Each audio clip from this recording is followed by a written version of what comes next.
There's a very specific kind of satisfaction that comes from watching a medical drama and thinking, yeah, that feels real. No magical CPR saves, no surgeons running across the hospital doing 3 jobs at once, no romantic subplot happening 3 feet from an open chest cavity. That satisfaction is exactly why The Pitt became one of HBO Max's biggest hits. A 96% rating on Rotten Tomatoes, 5 Primetime Emmy wins, and a fanbase that includes not just regular viewers but actual doctors, nurses, and emergency medicine professionals who keep saying, finally, someone got this right.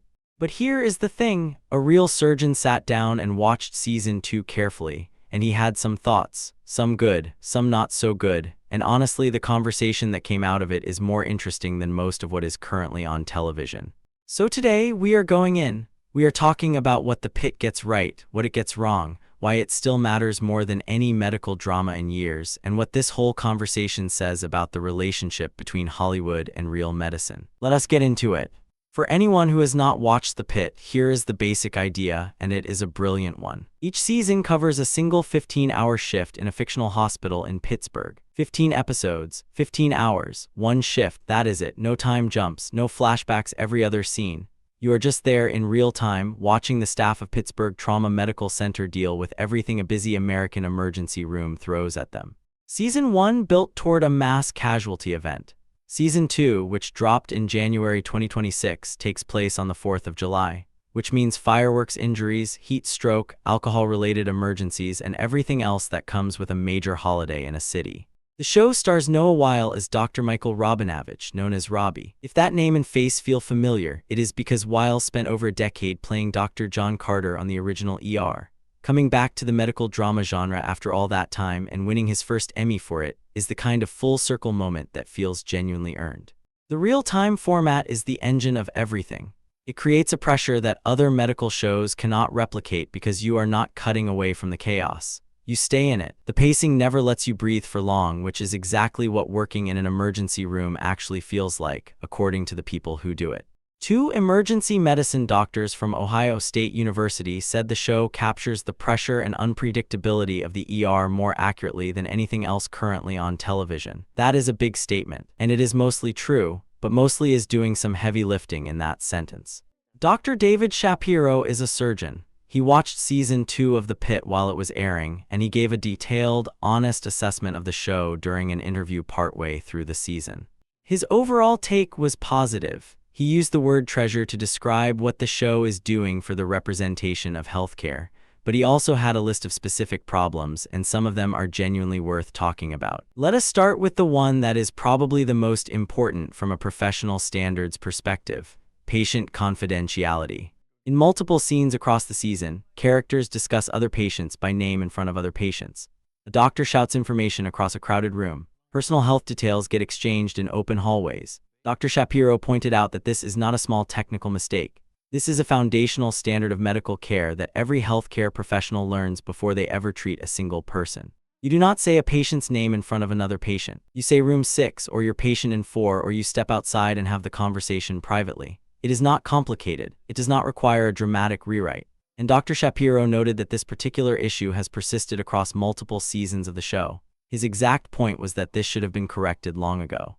This matters beyond just technical accuracy. Patient privacy is protected by law in the United States. HIPAA exists precisely because patients have the right to control who knows their medical information.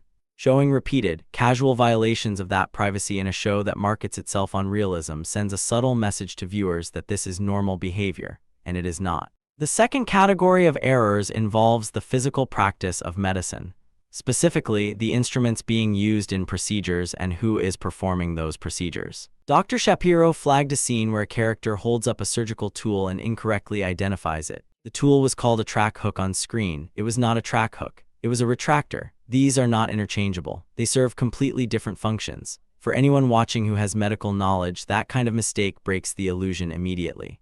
Now, to be fair, most viewers are not going to catch that. Most people watching at home do not know what a retractor looks like versus a track hook. But the people the show is supposed to be honoring, the actual medical professionals, absolutely do. And getting details like that wrong in a show that spent enormous energy establishing its credibility is worth at least flagging. The more significant concern involves who is performing procedures and why. In one storyline, a medical student who is on their very first day of clinical experience is asked to perform a procedure that, in reality, no medical student would ever be assigned. Medical students observe. They assist. They do not perform complex procedures alone, especially not on day one, and especially not in a busy trauma center in the middle of an emergency. Dr. Shapiro noted that asking medical students to do those things without appropriate supervision was genuinely outdated practice. Something that may have happened decades ago, but is not how modern medical education works. This is actually a meaningful issue because the show takes care to depict the intern experience in a lot of authentic ways. The exhaustion is real. The imposter syndrome is real. The hierarchy between attendings and residents and students is portrayed with genuine nuance. So when the show then has a first-day medical student performing a procedure they would never be allowed to perform, it undercuts some of that careful work. This is where the conversation gets complicated in a way that goes beyond surgical instruments and training protocols. The Pitt includes storylines about patients who lack health insurance, which is absolutely a real and pressing issue in American emergency medicine. The show deserves credit for including it, but Dr. Shapiro pushed back on some of the specific ways those storylines were handled. There is a scene involving a patient who had shoulder surgery, did not have insurance, and is transferred to another facility. Dr. Shapiro called this an outdated concept that in modern practice could constitute a violation of emergency medical treatment laws. You cannot simply move a patient who is actively receiving care because they lack insurance coverage. That is not how it works legally or ethically. Another storyline involves a patient experiencing a serious diabetic emergency at a construction site. His family comes in, and a decision gets made to adjust his treatment in order to accommodate what he can afford. Dr. Shapiro's point was nuanced here. He acknowledged that some adjustments are possible when cost is a genuine concern. But there is a line between working with a patient on their care plan and actually compromising the standard of care they need. The show blurred that line in a way that could be misleading. Here is why this matters beyond just one storyline in one show. Research on medical television going back decades has consistently shown that what people watch shapes what they believe about healthcare. A 42% figure keeps coming up in studies on older adults who name television as their primary source of health information. If viewers of The Pitt walk away with the impression that hospitals routinely deny or modify life-saving care based on insurance status without consequence, that is a dangerous misunderstanding of both patient rights and institutional responsibilities. The reality is more complicated and in some ways more hopeful than what the show depicted. Uninsured patients receive care. Bills accumulate, payment plans get created, amounts get negotiated. No hospital is legally permitted to let someone die in an emergency because they cannot show proof of coverage. That story deserves to be told accurately. To understand how significant The Pitt actually is, you need to know what came before it. Grey's Anatomy is probably the most watched medical drama in history. It has run for over 20 seasons and has been one of the most influential shows in the genre.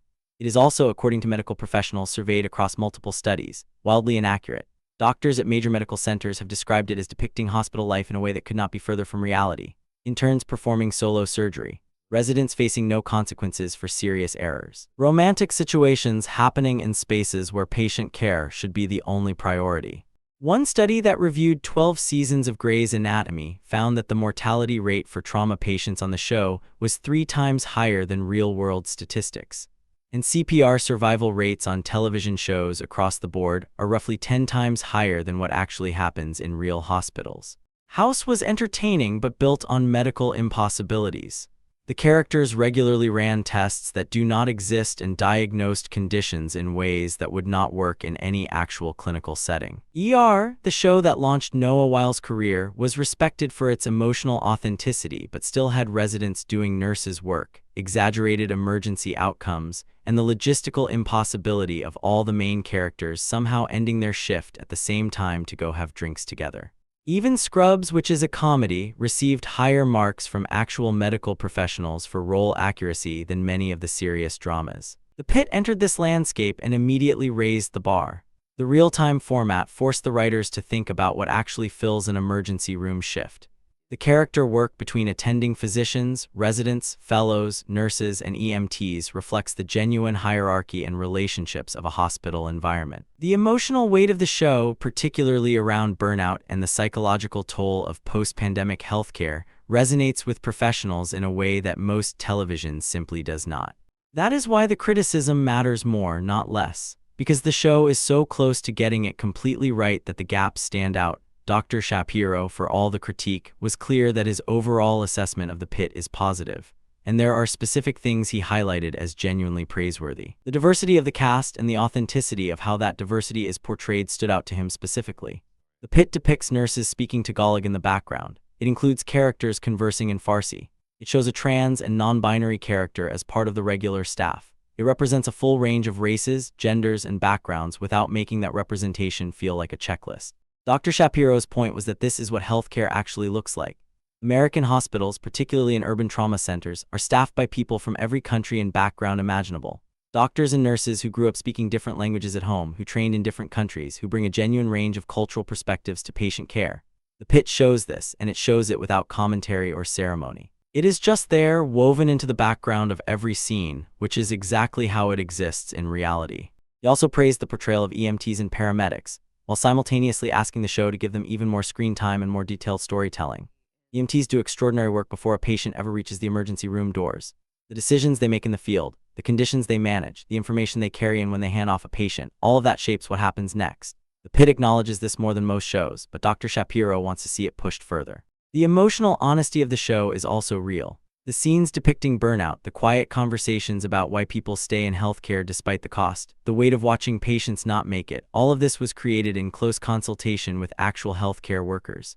And it shows this whole conversation is not just about a television show. It is about something broader. People form their understanding of institutions through the media they consume. That has been documented in research going back to the 1970s. When a show presents itself as realistic and earns that reputation through careful attention to detail in most areas, viewers carry those lessons with them. They understand hospital hierarchy differently. They think about EMTs differently. They think about patient rights differently. When the accuracy slips, particularly in areas like patient confidentiality and insurance rights, the misinformation travels along with everything else. Most viewers will not have a surgeon in their contact list to call and ask whether a particular scene reflected reality. They will just absorb it and move on. That is why the conversation Dr. Shapiro started is worth having publicly. Not to tear down a show that is genuinely doing important work, but because the show is close enough to get all the way there. The fixes he suggested are not complicated. Refer to patients by room number instead of name. Use the right instrument in a procedure scene. Do not put a first-day medical student in a position they would never realistically be in. These are not major rewrites. They are details. And in a show built on details, details matter.